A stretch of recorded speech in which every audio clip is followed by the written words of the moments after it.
નમો લોકસેવા કેન્દ્ર પરથી 300 કાર્ડનું વિતરણ કરતા શહેર ભાજપ પ્રમુખ અભયસિંહ ચૌહાણ।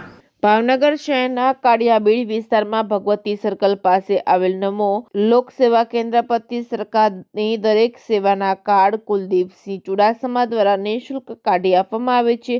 આજના દિવસે 300 અલગ અલગ યોજનાના કાર્ડ લાભાર્થીઓને વિતરણ શહેર ભાજપ પ્રમુખ અભયસિંહ ચૌહાણના હસ્તે કરવામાં આવ્યા હતા। ઈશ્રમ કાર્ડ, આયુષ્માન કાર્ડ, આભા કાર્ડનો સમાવેશ થાય છે। આ પ્રસંગે નમો લોકસેવા કેન્દ્રના કુલદીપસિંહ ચુડાસમાએ જાણકારી આપી કે અત્યાર સુધી નમો કેન્દ્ર પરથી 4500 થી વધુ કાર્ડનું વિતરણ કરવામાં આવ્યું છે, તે પણ નિઃશુલ્ક। Reporting by Hiren Bhayani, Bhavnagar.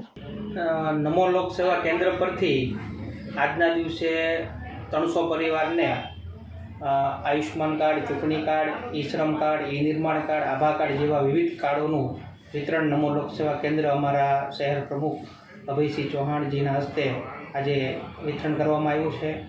નમો કેન્દ્ર ચાલુ કર્યું ત્યારથી લઈને આજ સુધી 4500થી વધારે પરિવારને સરકાર અને કેન્દ્ર સરકારની વિવિધ યોજનાઓ અમે એના કાર્ડ વિનામૂલ્યે અમારા નમો લોકસેવા કેન્દ્ર પરથી કાઢી આપવામાં આવ્યા છે।